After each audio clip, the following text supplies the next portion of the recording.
Suportado ng National Commission of Senior Citizens ang panukalang batas na nag-uutos sa mga kumpanya na kumuha ng senior citizen.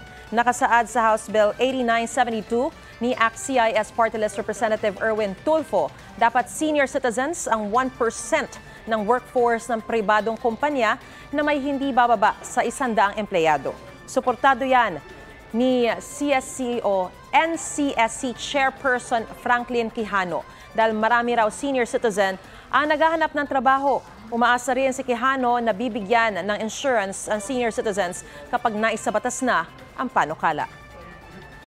Mga kapuso, para una ka sa mga balita, mag-subscribe sa GMA Integrated News sa YouTube. Sa mga kapuso abroad, subaybayan niyo po kami sa GMA Pinoy TV at sa www.gmanews.tv.